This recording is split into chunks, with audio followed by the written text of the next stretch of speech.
Shri Sajanand Swami Maharaj Ni Jai, Shri Hari Krishna Maharaj Ni Jai. During the last recording, I had talked about, or Sachin had talked about, Sadhana versus Swaroop. Actually, it is not Sadhana versus Swaroop, but Sadhana and Swaroop. We talked about spiritual practice, the limitations of spiritual practice, and the glory of the Swaroop of Bhagwan Swaminarayan. In Garada Pratham 1, Bhagwan Swaminarayan has talked about sadhana. In fact, he has asked the question, what is the greatest of all sadhanas? What is the most difficult of all sadhanas? He himself answered that question by stating that to keep the mind continuously on the form of the Lord is the most difficult sadhana. Bhagwan na sarupma manni akhand vritti rakhi tethi koi sadhan kathan nathi. That is the Gujarati, original Gujarati, that Maharaj himself spoke. Now, Maharaj himself spoke in Garada Madhya 13 about his Swaroop. He hasn't talked about sadhana there, nor has he talked about nishtha there, nor has he talked about any process there. I'm just making this recording to further clarify, further enunciate what was talked about last time, because there is certainly great possibility of misunderstanding what Sachin is talking about. It's quite possible that many of you have never heard it put in this way of emphasizing Swaroop over sadhana, or at least emphasizing the fact that sadhana doesn't take you to Bhagwan. Perhaps you already know that. I think there's quite a few people in the spiritual path throughout the world who are doing intense sadhanas. They're doing all kinds of things to find God, to realize God, to please God, which is fine. I mean, there's obviously nothing wrong with that. But there is something very special in the Swaminarayan Sampradaya, and that is the Swaroop of Bhagwan Swaminarayan. Sajanand Swami Maharaj, who is Lord Swaminarayan, has emphasized his Swaroop over anything else. I mean, certainly, he has shown every kind of sadhana imaginable. He himself was a great yogi. He taught Ashtanga Yoga to his disciples. He taught so many things, in terms of sadhanas, fasting, and of course, brahmacharya is very important, and how to play with the mind and how to keep the mind absorbed in the Atma and the Paramatma. I mean, he has shown lots of techniques, and Sachin is going to try to get into all of that based on the teachings of Maharaj himself, other scriptures, and the teachings of the great saints and sages. We'll get into that in the future. But right now, as an introduction, these first 3 or 4 recordings are just to kind of get the car started, essentially, before we take the real journey. In one sense, having Bhagwan Swaminarayan, having his nishtha, having his Swaroop, believing deeply in him, that he is Sakar, he is with form, that the Murti inside the Akshardham is also with form. He's the all-doer, Sarva Karta Harta. He is eternally manifested, Pragat, and he's Divya, he's divine. He's present everywhere, in everything and everyone. That kind of a belief, even if it is just a belief, if it's a strong belief, that has a tremendous effect on the human mind. Because the human mind, the devotee's mind, finds a great deal of security and stability in holding on to such a belief. Now, I know that I talked about in the past couple of recordings the limitations of belief and to go beyond belief. Yet, I think that's difficult for many people to grasp. It's not an easy thing to grasp by itself. If someone can get that right away, then God is right in front of you. There is no process there. There is no time there. There is no psychological time. There is no past, present, future. There's only the present, actually. There's no past or future. And there is a constant abiding in God. I mean, that's the ideal thing. If we can remain there, then there's no issue of any kind of problems at all. Unfortunate fact is that most people either cannot understand that very easily, or even if they understand it, it'll just be conceptual but not actual. And if someone tries to make it actual, they will be stuck in process again, because no process can make that actual. Yeah, and that's the difficulty of it all. It's like, for example, if you have in your wallet a check worth $100 million, I mean, you have it with you. You cannot forget it for 1 second. I can guarantee it. If you have won the lottery, or if you have somehow you got $100 million and you have a check in your wallet, irrespective of what you are doing throughout your day, while you're eating, sleeping, drinking, going to the bathroom, talking to people, in any activity, there will be the non-forgetfulness of that check for even 1 second. Meaning you cannot forget that. You will not be able to forget that check for 1 second, because it's $100 million. There'll be a constant feeling of, wow, my goodness, how amazing. There's constant mahima is there. That's the kind of thing that I was referring to in the last couple of recordings, and I hope it didn't cause any misunderstanding. Again, Sachin is not trying to put down sadhana or importance of Navda Bhakti or any of those things. Those things are extremely important, and we are going to talk about that. They are necessary, and in fact, processes are also necessary. Yet, the fact is, the Swaroop of Bhagwan that is in front of us, just to remain with Him constantly, with lots of love, and just living and swimming inside the Swaroop, kind of, then nothing else really needs to be done. Or in other words, all other practices, all other processes are just done naturally without any friction. They're done naturally without any tension. They are done easily, naturally, because the Lord is with us. So any process that is done is just to please Him. It is not to attain Him, because He's already attained. And that's the big distinction. That is one of the most special features of the Swaminarayan Sampradaya, is that Swaroop of the Lord. He Himself, who is unknowable by thought, who is ungraspable by the mind, who is unthinkable in any which way. Yato vacho nivartante aprapya manasasaha. This is probably from the Vedas or the Upanishads, I guess, of course, Upanishads are part of Vedas. So I think this is from the Vedas, from the Upanishads. Yato vacho nivartante aprapya manasasaha. The mind cannot touch the Lord, cannot grasp the Lord. And it is exactly for this reason that Bhagwan Himself comes to us in human form. So that is the mahima of the Swaroop. Now with that mahima, asadharan mahima, like we talked about before, with that mahima, to perform every activity in life normally, naturally, without having any kind of a block of any kind. We talked about that also last time. So that's the ideal state. If we are not in that state, if we are having difficulty understanding what that means, or if we are having difficulty entering into that, then we have to understand sadhana.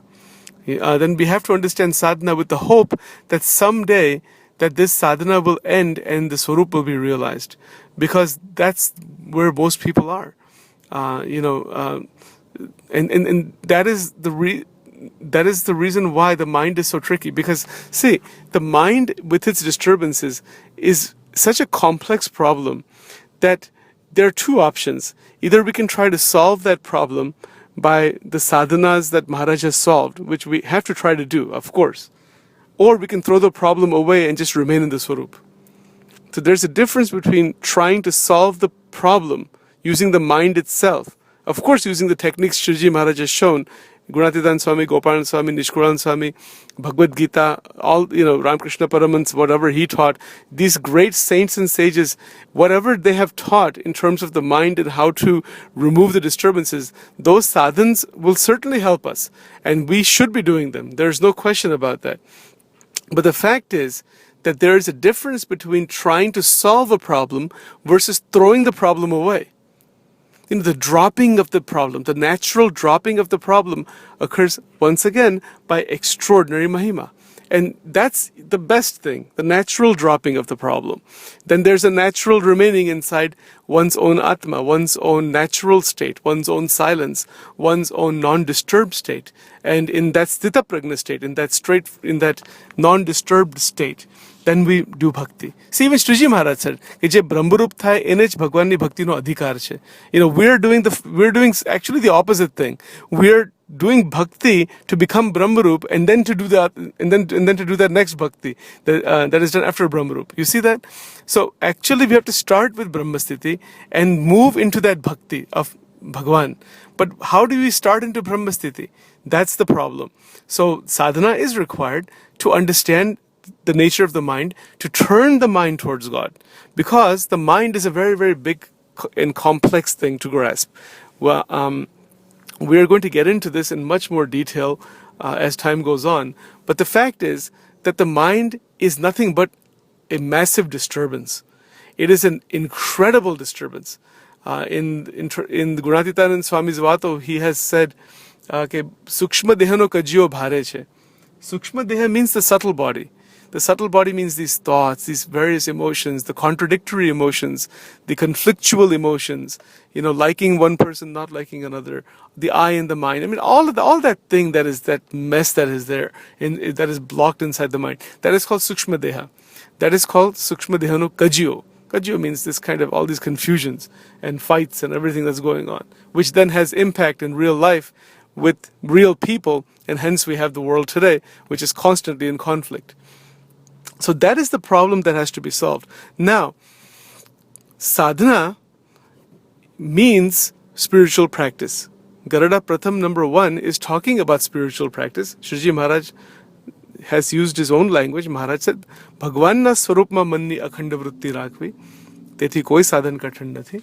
Bhagwan nu swarup means the Lord himself who is there.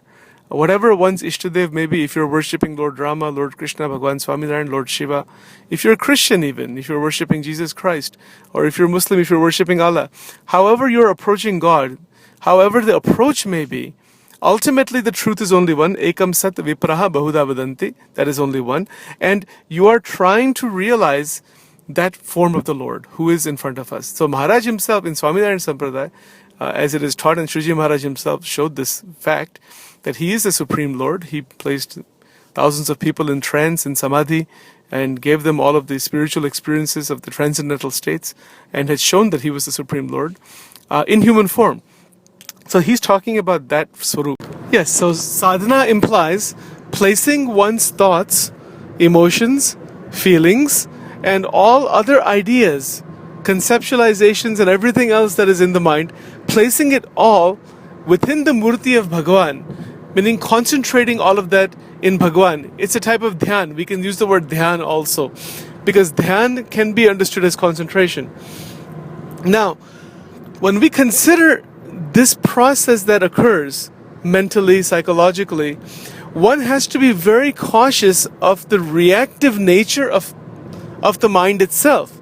Because anything that is concentrated, particularly emotions and thoughts, if they're focused like a lens, like a lens that focuses the sunlight, if they're focused in that way, then that has the potential of actually burning away the Karan Sharira. Burning away meaning destroying the causal body, meaning the vasanas. So that's why Maharaj is saying this. Now, the concentration of the thoughts themselves allows for continuous absorption in Bhagavan by deliberate action of the mind. This deliberate action occurs, of course, by Mahima. Now, this is the other way of looking at this. So if you have Mahima, then with Mahima, you can focus your mind. But if you have Asadharan Mahima, you don't have to focus the mind is just there all the time. And that's the basic difference. You see, and this distinction can be seen within the heart of the devotee. The devotee can see this himself or herself. Is there concentration going on, or is there a natural remaining in the murti going on? If there's a natural remaining in the murti going on, and if it just remains that way, then sadhana is sahaj. It means sadhana is still occurring, but it is not occurring with concentration. It is occurring naturally with pure love, and it is occurring without a direction, meaning that love is flowing everywhere.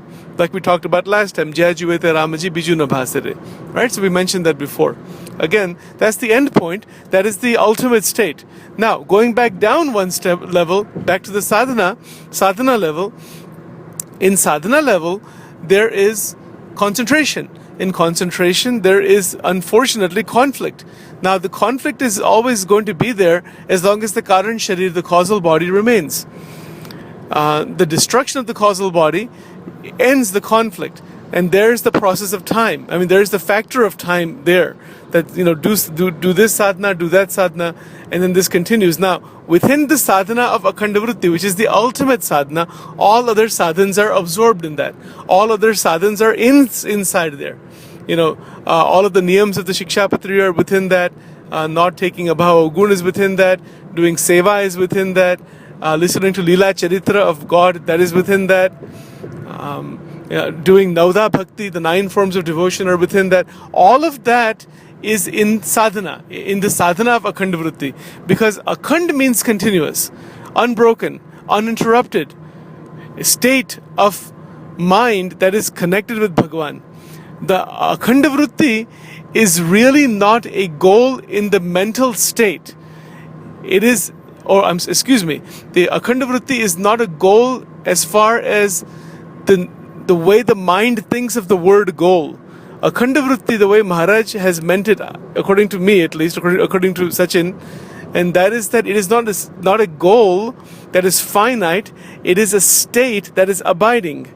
It is a state that is continuously occurring, meaning the state of Akhand Vritti is the sadhana itself, and it is the goal itself. Meaning Akhand Vritti is the sadhana, and Akhand Vritti is the goal. Maybe I didn't say that properly before, but this is the thing to understand.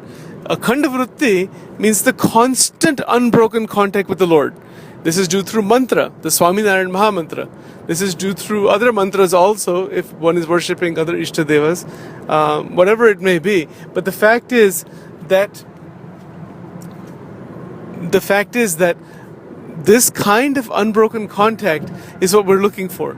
Now, when we consider the difficulty involved in this, Sriji Maharaj's own words are indicating that it is the most difficult thing to do. It is extraordinarily difficult. In fact, there is nothing more difficult in this life than to do this type of sadhana of Akhand Vritti and place the mind, the Antakaran itself, and all the senses in the service of the Lord constantly. Sriji Maharaj has also stated in that Vachanamrut that there is no greater prapti, meaning attainment, than Akhand Vritti. Akhand Vritti is the greatest attainment also. So, coming back to our original discussion about sadhana versus this natural absorption in Bhagwan's Murti, sadhana is very, very tricky because it is playing with the mind. The mind is playing with itself. That's where the problem comes. That's why the Agnya of the enlightened saint, if there's Agnya of an enlightened person who has realized God, who can see your mind, who has the capacity to see your mind like an open book, that kind of Satpurush is required. Because that kind of Satpurush knows exactly where you're stuck, knows exactly what's going on inside the mind. And by telling the Satpurush that, hey Maharaj, hey Swami, this is the problem, this is what's going on inside of me, these are some difficulties, again verbally telling, and then of course the Satpurush having the non-verbal capacity to see the entire structure of the disciple's mind. If such a Satpurush is present, and when you know such a Satpurush is present, then what happens? Then the Satpurush directly shows the disciple, the Shishya, how to overcome all of the limitations that are existing within the process of sadhana. That is the role of the Guru. The role of the Guru, and this is another very big topic which we will talk about again later sometime. But I'm just kind of giving these are just some thoughts initially about all of this in these first few recordings. The role of the Guru is to remove Agnan, to point out where the Agnan lies in the disciple. And the disciple must have the sensitivity and the vision to see his or her own ignorance. If that sensitivity is not there, if that vision is not there, then the Guru may be talking for long periods of time to the Shishya, giving all kinds of instruction, but the Shishya is not receptive to the Guru's teaching. So that is why even our Upanishads talk about Guru-Shishya Sambandha. Upanishad means Guru-Shishya Sambandha. You're going to the enlightened person sitting by him or her, if it's a female Guru, if females are going to female Guru like that, and then sitting by the Guru, getting the instructions that are required, and then being very open and honest with the Guru that these are the problems, this is what's going on, and the Guru then instructs the disciple on how to overcome them. But if the disciple, if the Shishya is not sensitive to what is being said by the Guru, then there is no way that any progress can be made. So sadhana cannot be done that way. Sadhana is always done by the agnya of one's Guru. And the Guru has to be enlightened, has to be perfect, has to have complete saintliness, has to have complete saintly qualities, has to have ekantik dharma. All of that has to be there, because that Guru is living in the state that the Shishya wants to go into. See, and that is how Akhanda Vritti occurs. Akhanda Vritti in Bhagwan is not going to happen without the instructions and contact with the enlightened saint, enlightened person. The reason behind that is because the mind, due to its original ignorance, is not able to go outside itself that easily. Of course, if someone is doing sadhana without Guru and is worshipping the Murti only of Bhagwan with pure love and affection, it is of course up to God. He can take the disciple out of Maya anytime. But usually the standard way is for the disciple to go to an ekantic saint and learn from that saint how to remain inside the Murti. That is the role of the Guru. The role of the Guru or Satpurush is not to divert the disciple from Bhagwan. The role of the Guru or Satpurush is not to connect the Shishya with him or her. The role of the Satpurush is to show exactly by his or her own life, as well as by specific teachings, meaning that that Satpurush is Brahmaveta and Kshotriya. So mostly in Swaminarayan Sampradaya, there are not too many female gurus. There are some Tyagi Sadhvis, I believe, or the Tyagi ladies in Garada and some other places.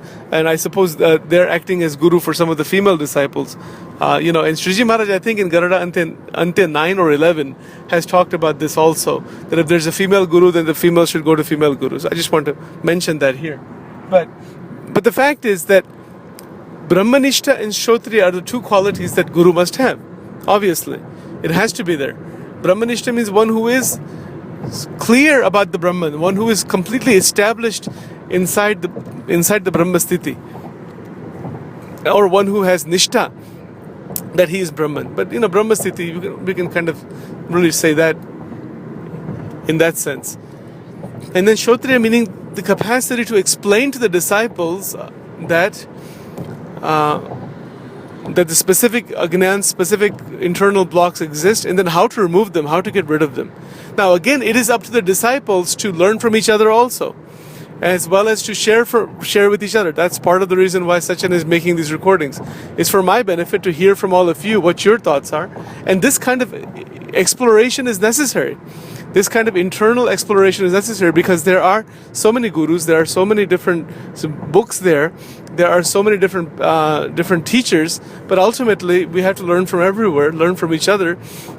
And the ekantic saint who is teaching us is living in Akhanda Vritti. That's the main thing. If you have an ekantic sant or saint who is living in Akhanda Vritti, it is up to the disciple to find out very clearly, very, very, very minutely and acutely exactly how the saint is doing that. What is that individual doing so that no Maya comes inside the mind, so that the mind doesn't generate any Maya at all. Because the Maya is after all a function of the mind with the Karan Sharira. That's really all it is.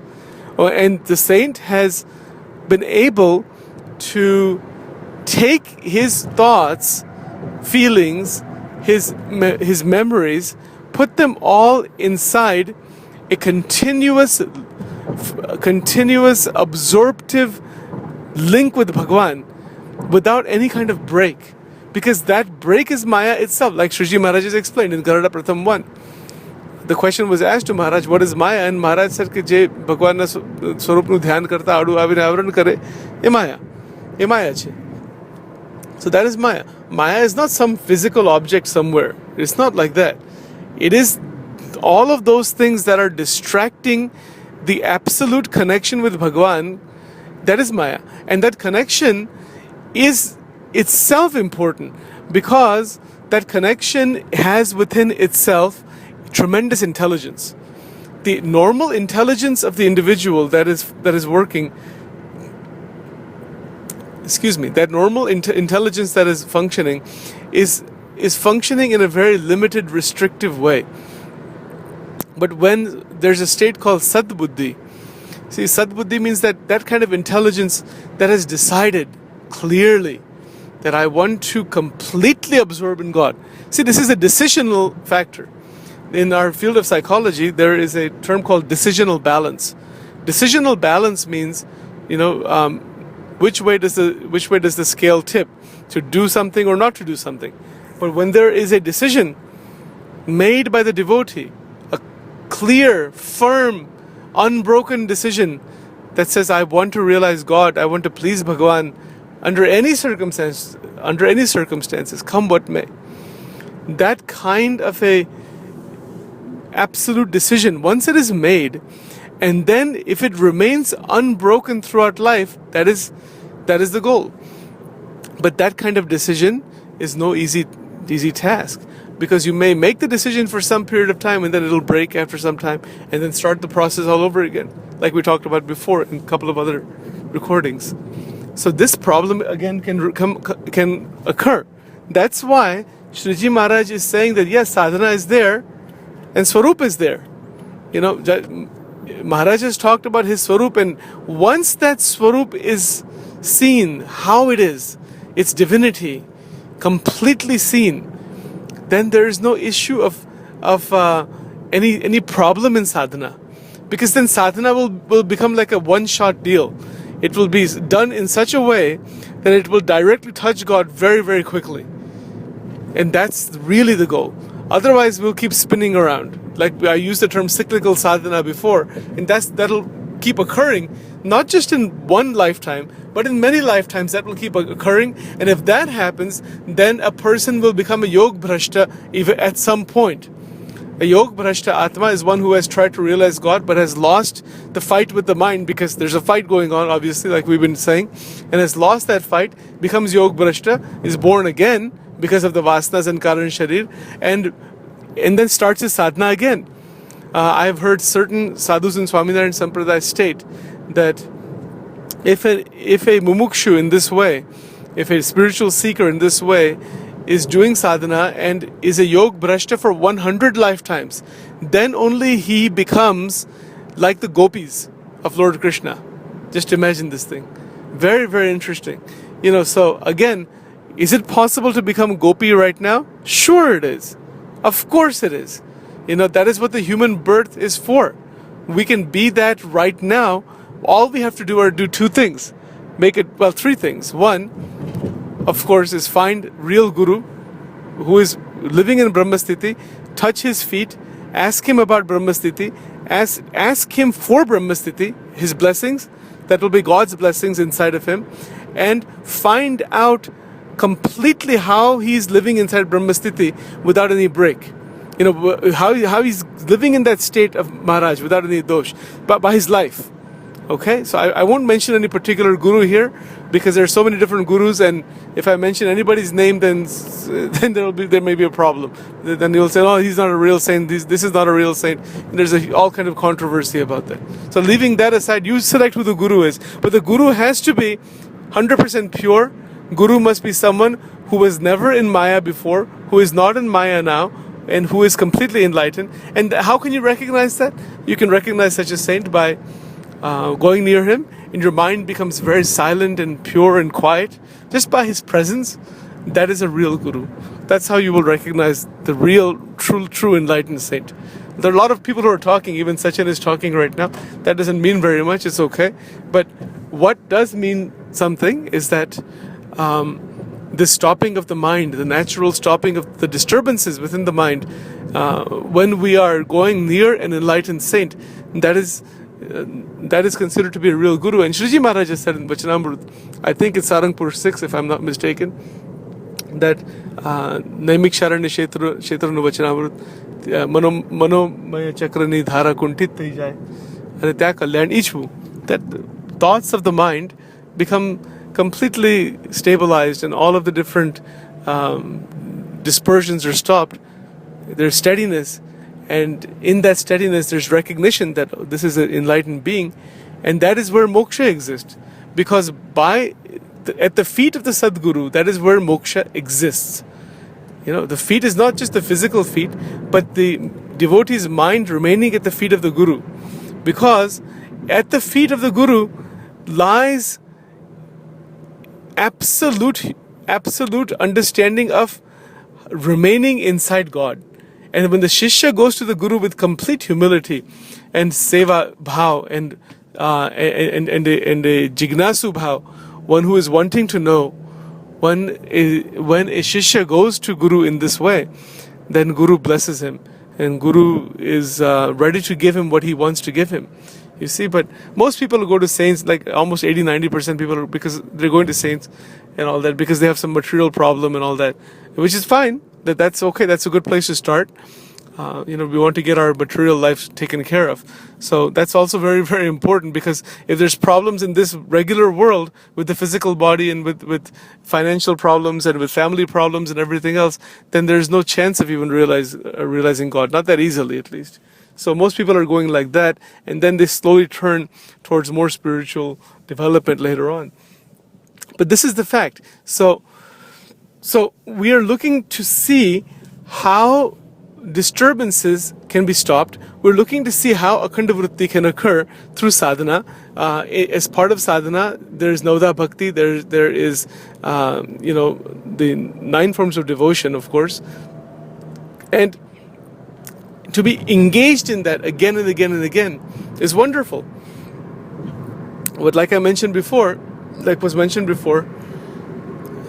past vasanas will come at some point and they will break the Navda Bhakti. But this is the real secret, because what is the real secret of overcoming this problem? Well, it's not a secret. Shriji Maharaj has said it already. Maharaj has said in Vedras and some other places that the observation of the vasana is required. Observation of vasana means that when those sankalp come, when those thoughts come of different vishaya bhog, different things that are outside the boundary of Shikshapatri, once they come, consider that they are not me. They are something different from me. That those thoughts are not me. Huto drashtachu. I'm the watcher of those thoughts. That drashta, the watching of those thoughts is what Maharaj is talking about. And in that watching, there is the grace of God. Because it is only possible to watch those thoughts when grace is there. Otherwise, we are just absorbed in that disturbance of thoughts. We're just in the thoughts themselves. But the observation of thought means that thoughts are coming, they're going, you see how it is coming and going, and then once they come, if you watch them, but you don't do anything to them, and you remember Bhagwan Nimurti and Sant, you remember the Satsang, you remember Gunatitanand Swami, Gopalanand Swami, Brahmanand Swami, Nishkulan Swami, 500 Paramahansas, and your current Guru, assuming he's enlightened, if you remember all of that, then those thoughts will subside naturally. The subsiding of those thoughts naturally is not a function of thinking. It is a state of mind that occurs naturally because of krupa. See, this krupa occurs on an individual who has the steadiness to watch the thoughts, and that steadiness to watch the thoughts occurs on an individual who has done great amount of satsang in one's life, by doing lots of bhajan and kirtan and seva and so many of the spiritual practices and going to satsang mandals and all that kind of thing, who has done all of that for extended period of time, and who is deeply trying to realize God, and who has prayed to God and to the enlightened saints to come out of Maya. Only on such a person is it possible for that person to observe thoughts. Otherwise, it is impossible, in my opinion. I think it is next to impossible, if not impossible. It becomes nirbij. There's some gurus out there who talk about observation of thought, but that kind of observation is not going to happen without Bhagwan and his krupa. Bhagwan's krupa, by krupa of Sant. Because krupa means what? Krupa occurs on the individual who is completely wanting liberation. He's wanting to become free from this Maya. That wanting itself is very great, and in that great wanting and longing comes the awareness, by the grace of the Lord, that comes the awareness to watch the function of thoughts, to watch the way the mind is moving. You see, watching the movement of the mind is not a function of limited sadhana. Sadhana comes way before that, like we said. All kinds of sadhans have been done already. Bhajan, kirtan, like I said, dhyan, so many things have been done. So many danvats have been done. So much has been done. Okay, and from that, at some point, what happens then is the watching of the mind, the awareness of the mind.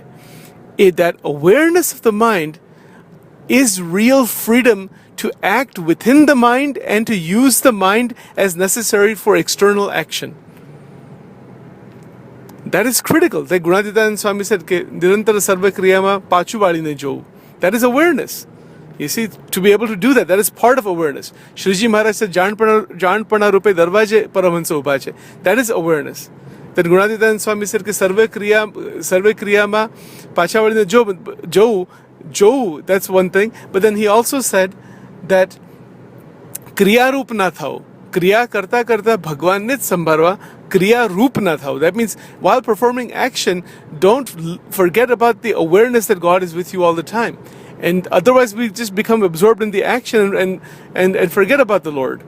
So again, this is another very different, very interesting topic for different, and we will talk about that later on sometime. It's a very, very important topic about how to do this and what is involved in this. But the fact is that Kriya is physical, mental, and emotional. All three. Kriya is not just physical. It is mental. It is thinking process. If we start worrying about something, that is also Kriya. If we start feeling sad all of a sudden, that is also a type of Kriya. And that has effect on our mind, the mind and our link with God. So all of this is involved. There's so much involved in this, and the purpose of these recordings, like we said before, this is not any just katha varta or something like this. This is not just your usual katha varta that goes in a particular pattern. It's not like that. I'm just kind of talking freely, pretty much, without referring to anything, as it is coming in my mind on some of these topics, to share some of these ideas and to explore further, because the further exploration is required, not just verbally, but it is required actually within our own hearts. I have to do the same thing. If you feel this is helpful for you or this is something interesting, then you will have to do that also, because God is not something that is far from us. He's right inside of us, but we are not able to see or able to perceive His existence that easily. That is because of the block of Maya. So Shriji Maharaj's entire purpose was to remove that block of Maya. That's what he said. He wants to come. He comes to destroy the Karan Sharir. The Karan Sharir is the causal body. The causal body is the root problem, which is responsible for the life and death cycle. The life and rebirth cycle, which is responsible for rebirth. The transmigration cycle. And in fact, it is called Punarjanma, which is also known as metapsychosis. It's very, very interesting. That's another big topic, another time. But the fact is that when we are intent upon realizing God, the decision has been made. Now what to do? Now just be very, very careful. One has to be extremely careful at that point not to allow any other diversion to occur, because the whole world is filled with diversions. It's filled with all kinds of diversions. And not just the outside world, the internal world is filled with diversions. So all of that has to be seen. Awareness is required, like we are saying. Constant prayer is required. And a sense of courage is required. Because to do this requires courage. It's just very, very easy to say, I do some satsang, do some bhajan bhakti, etc. And then simply go back into this sansar, into this worldly life, and be driven by sexual desire for money, desire for power and fame, and all the other sense objects, and waste one's life just for that. One's life should not be wasted for that. That is not what life is for. Life is for that to some extent, but not completely. Our main goal in life is Dheyo Narayano Hari. We want to realize the Supreme Lord. That kind of pure understanding, if that is there, when that is there, then why should God be far away from us? He'll be right with us. And the other thing is, the spiritual path is a journey into pure consciousness, into pure bliss. How much joy is there in doing bhajan? How much joy is there in doing arati? How much joy is there in waking up in the morning and thinking of the Lord and sitting and doing puja for 1 hour, half an hour, 45 minutes, of 2 hours, whatever time it may be. There is just pure joy, to remain in that joy all the time. And then just to be free, to be floating in spirituality, just as an eagle flies in the sky. So just as birds fly in the sky, or as an eagle flies in the sky, without any friction, without any tension, their wings are spread apart and it's just gliding. You see, like that. So in that sense, our two wings of Agnya Upasana, of Jnana and Vairagya, Dharma and Bhakti, these are the wings. These are the wings on which we have to fly.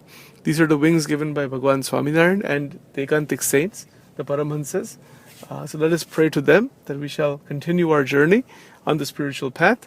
And like I said before, please email me or call me if you have any thoughts about this, any other ideas, comments, anything that you want to say. This is an exploration, a dialogue between a spiritual seeker and friends and others. And that's it. Sajanand Swami Maharaj Ni Jai.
He's talking about himself inside the Vachanamrut. And Maharaj is saying that to keep the mind constantly connected with Bhagwan, okay, Bhagwan na Swarupma Manni Akhanda Vritti Rakhi. Again, that word Rakhi means to place the mind. See, again, it's very interesting how these words are used by Maharaj, because he's saying Bhagwan nu Swarup, which means that God is there, then God is manifested in human form. That is Swarup. Bhagwan nu Swarup. Bhagwan na Swarup ma Manani Vritti. Akhand Rakhi. Manni Vritti Akhand Rakhi, meaning the thoughts emanating from the mind, thoughts coming from the mind. Thoughts are always going on. Thoughts are constantly going on. And to find out what is beyond thought, Maharaj is showing this as a technique, actually, in one sense. Also, it is to please Bhagwan, no doubt, from a devotional point of view. Yet it is a technique. It is a technique to take all of those thoughts, all of the different feelings and thoughts that are there, because inside vritti is emotion also. You see, it's not just abstract thought. It's thought and emotion combined beautifully together and placed in the form of Maharaj. You see? So, Bhagwan na Swarupma Manani Akhand Vritti Rakhi. Tethi koi sadhan kathan nathi. So, to keep the mind engaged constantly inside the Swarup of the Lord is the most difficult sadhana.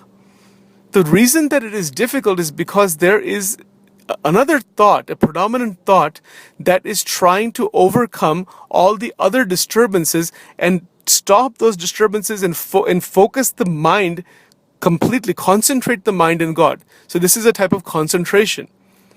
Okay, that is why it is difficult, and it is extremely difficult because even one stray thought, because of desire and ichcha and vasana, like we talked about before, will then divert that predominant thought that is going towards God, and that creates a conflict inside the mind. We talked about this before also.